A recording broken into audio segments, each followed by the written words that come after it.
Hey guys, welcome to our channel and welcome to our 47 blog. আজকের ভিডিওটা জন্মাষ্টমীর দিনের পুজোকে কেন্দ্র করে। সেই দিন আমাদের সবার মামার বাড়িতে ইনভিটেশন ছিল, সেই জন্য পুজো উপলক্ষে আমরা মামার বাড়ি গেছিলাম। তবে সেদিন প্রচুর ব্যস্ততা ছিল, এত রকমের আইটেম রান্না করা থেকে শুরু করে সব কিছু নিয়ে, সেই জন্য সবাই যে যার মতো প্রচণ্ডই ব্যস্ত ছিল।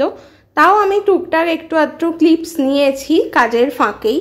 ইভেন আমার মামার বাড়িতে বিকালের দিকে পুজো ছিল, কিন্তু তখনও অবধি আমাদের সবকটা আইটেম রান্না হয়নি বলে প্রত্যেকটা আইটেম তখন ছিল না। কয়েকটা আইটেম দিয়ে সাজিয়ে দেওয়া হয়েছিল গোপালকে।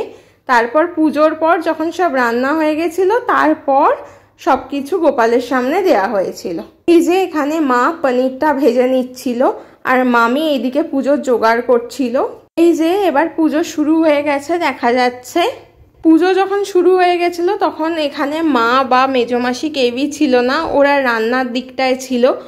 তারপর পরে ওরা অঞ্জলি দিতে এসছিল, কারণ জন্মাষ্টমী উপলক্ষে মামার বাড়িতে কিছু আমন্ত্রিতদেরও আসার কথা ছিল, তাদেরও যেহেতু আসার সময় হয়ে যাচ্ছে, সেই জন্য মা এইদিকে লুচিটা বানিয়ে ফেলছিল দেখা যাচ্ছে। লুচি বানানোর সময় আমিও মাকে একটু আধটু হেল্প করছিলাম, সেই জন্য আমার হাতেও তেল লেগেছিল, তাই খুব একটা বেশি ভিডিও নিতে পারিনি, ফোনটা ধরতে পারবো না বলে। এবার আরতি শুরু হয়ে গেছে দেখাই যাচ্ছে।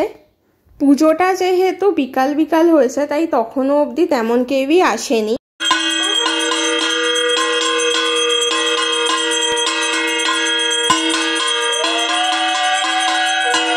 আমার মা জন্মাষ্টমীতে ন্যাচারালি উপোস করে না, কিন্তু এবারে কি মন গেছিল সেই জন্য সারাদিন না খেয়েই ছিল, তাই অঞ্জলিটাও দিয়ে দিয়েছিল।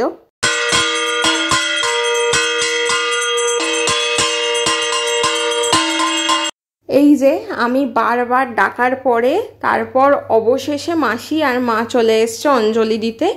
মাসি যেহেতু সবার পরে এসছে, সেই জন্য আর বসার জায়গা পাইনি, তাই দাঁড়িয়ে দাঁড়িয়েই অঞ্জলিটা দিয়েছে। এবার আমি একটু ওদের অঞ্জলি দেওয়ার মুহূর্তগুলো ক্যাপচার করে নিচ্ছিলাম। আমি বাড়ি থেকে খেয়েই এসছিলাম, সেই জন্য আমি আর অঞ্জলি দিইনি। এই পুজোটা আসলে এতটাই রাত্রি বা সন্ধ্যের দিকে হয় যে এতক্ষণ না খেয়ে থাকাটা একটু কষ্টকরই। এবার আমার মা আমার দিকে তাকিয়ে উল্টোপাল্টা বকছিল, আমি পেছন থেকে কেন ভিডিও করছি, মুখ দেখা যাচ্ছে না, সেই জন্য সেটা নিয়ে উল্টোপাল্টা বকছিল।